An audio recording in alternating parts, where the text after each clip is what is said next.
voice of the Army.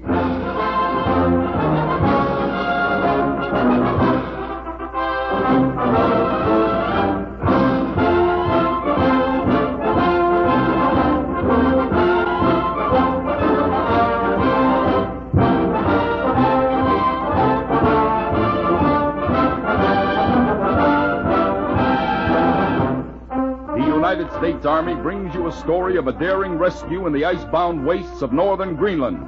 The title, Jets to the Rescue. This transcribed feature is another in the series of The Voice of the Army.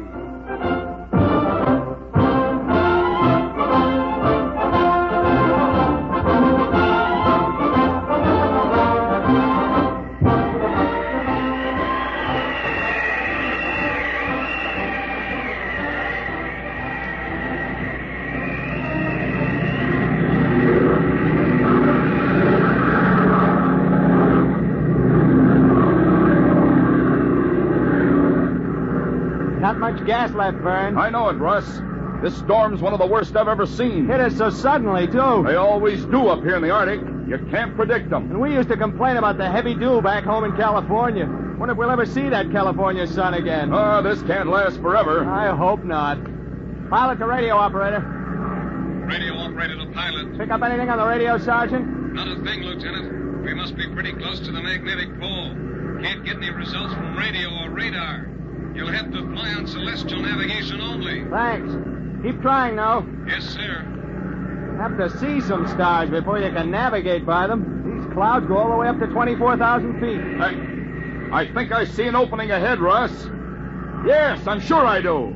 About time. Here we come, out into the open again. Where do you suppose we are? The compass has gone completely haywire. The radio's out, and so's radar. Mister, we're just plain lost. We're lucky the gas held out enough until we came through those clouds.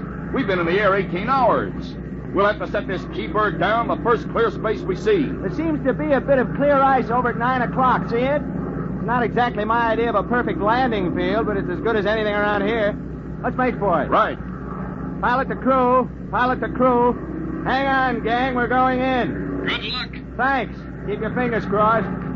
We'll have to keep the wheels up. Make a belly landing. Okay.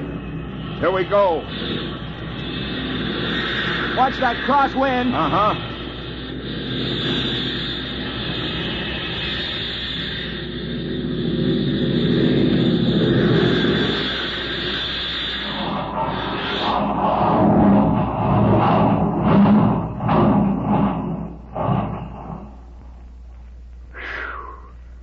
Good old Keybird. Oh, we made it all right. Hope nobody was hurt. Here we are.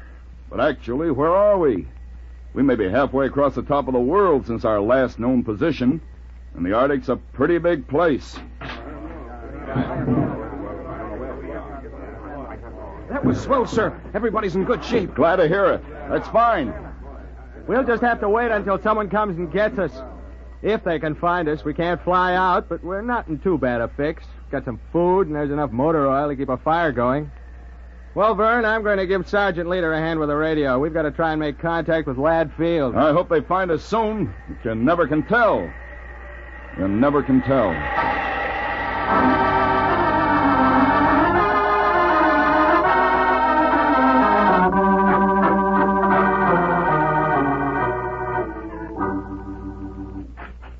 You sent for me, Colonel? Yes, Captain. I have just had good news. The Keybird has been heard from. They made an emergency landing on the ice. That's great, sir. Everyone all right? Yes, all 11 men are safe, but they can't get off. They're downed, as near as we can tell, somewhere in Washington Land, over on the northern tip of Greenland. I'm afraid we won't be able to do much here at Ladd Field about getting them out. We can at least try to locate them, can't we, sir? Yes, that's just what I want you to do, Captain. I want you to get your planes off as soon as possible. The first one to spot the Keybird can drop food and so on. You know what to do. Yes, sir. I'll get on the phone to the Air Transport Command headquarters. General Tunner will see that we get a rescue plane that can get those men out of there.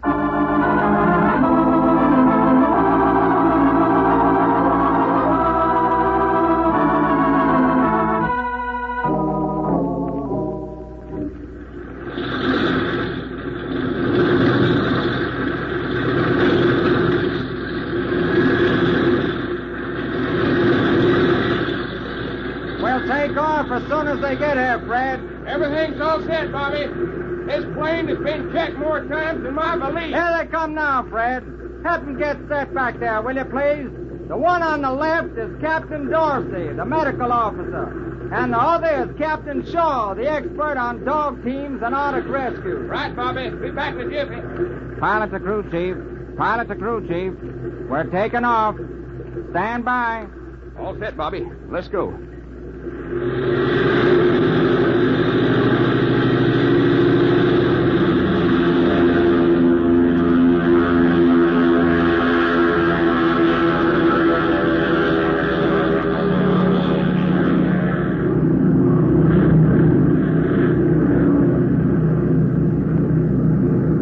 We'll fly from here right to Sandrostrom Fjord. We'll stay there only long enough to pick up emergency supplies to drop to the Keybird crew in case anything goes wrong and we can't land and pick them up. What do you think our chances are? Well, if anything can do the job, jet propulsion can. The ground crews worked on this plane until 2 o'clock this morning installing JADO. With that extra power on the takeoff and a little luck, we'll get them. Pilot to Captains Shaw and Dorsey. Can you hear me? Yes, we can hear you. Go ahead. Good. It's a matter of 2,300 miles from Westover Field to Sandrostrom Fjord, so you'd both better try to get some rest. Thanks. We'll do that. From the fjord, we'll head for Thula. They'll have all the latest weather reports waiting for us, won't they, Bobby? Right, Fred. That's only about 200 miles south of where the plane's grounded on Washington land. We'll have to wait at Thula till the weather's right to attempt the rescue. That northwest tip of Greenland is treacherous.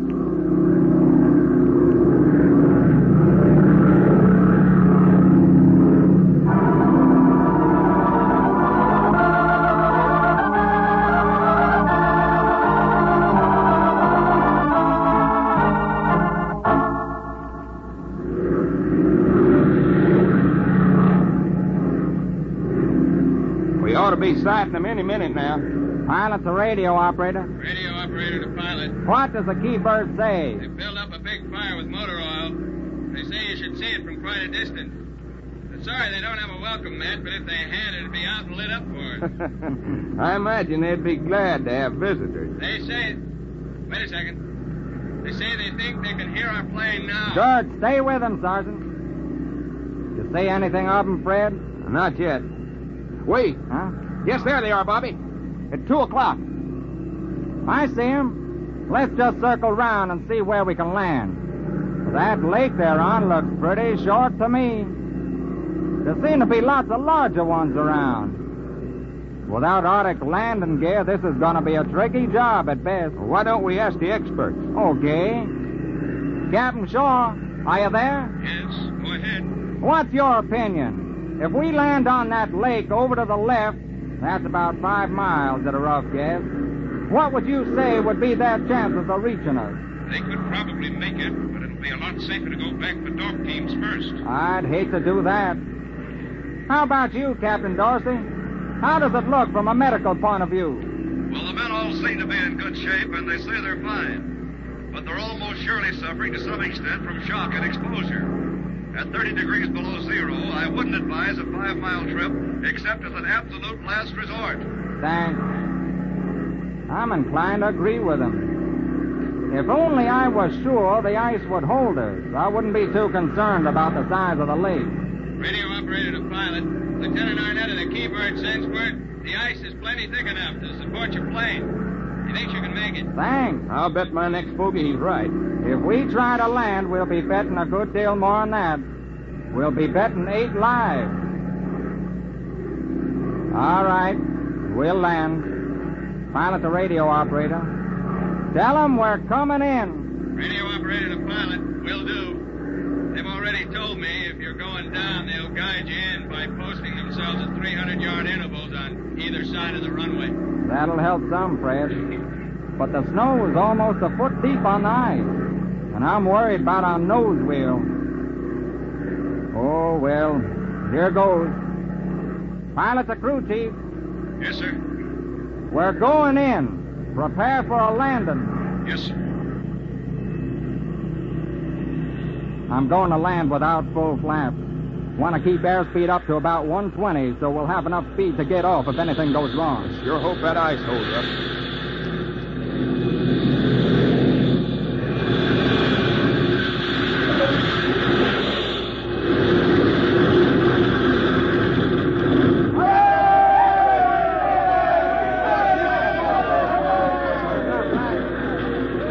Lieutenant Arnett! Here, right here! Just a minute! Here's Lieutenant Cobb! Hello, Lieutenant Arnett. It's good to see you. It's good to see you! You and your men better hurry aboard and stay out of the line of the propellers.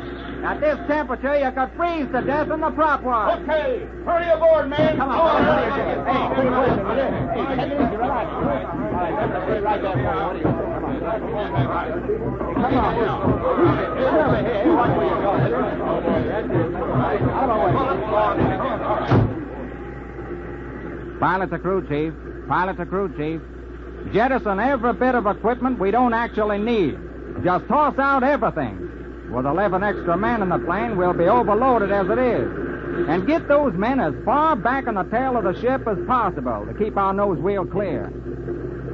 We'll taxi up and down a couple of times, Fred. Maybe we can flatten the snow a little bit.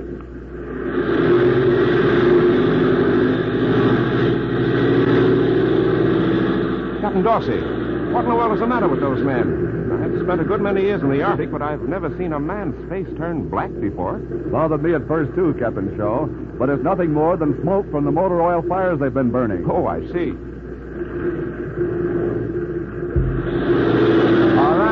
All right, Fred. This is it. Flaps down 10 degrees. Check. You think you can clear those ice hummocks ahead, Bobby? I hope so. When we hit 50 mile an hour, we'll touch off the jets, and that ought to give us enough for the clearance. Hold on, Fred.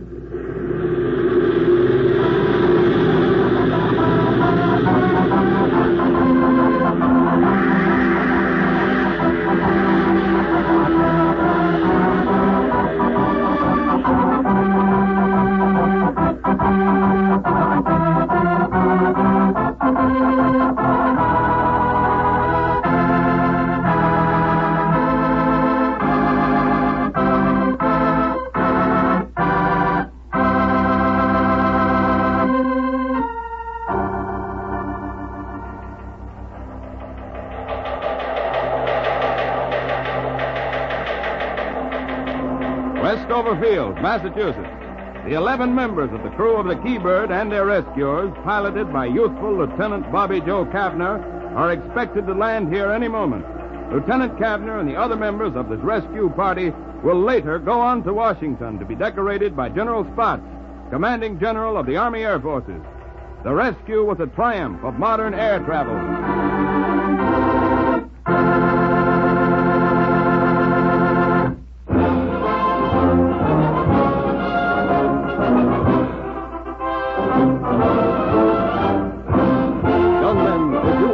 Qualified, you may enlist directly into the Army Air Forces to perform essential work in radio and other fields, both in the air and on the ground. But that is just one of the countless opportunities open to you if you can measure up to the high standards of the regular Army. To mention just one other, you are permitted on 3-year enlistments to join one of the famous ground forces divisions in Japan or Korea. If you're ambitious and looking ahead to your future, see your friendly local United States Army recruiting sergeant and find out if you have the qualifications to join the regular Army. Thousands of young men like yourself are saying, It's smart to join up. yes, and it's smart to stay in. Your regular army serves the nation and mankind in war and peace.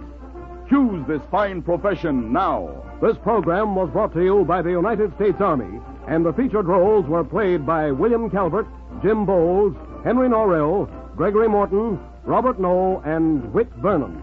The story was written by Corporal J. Smolin and was directed by Major Phil Lampkin. This is Sidney Paul speaking. This transcribed feature has been another in the series of The Voice of the Army.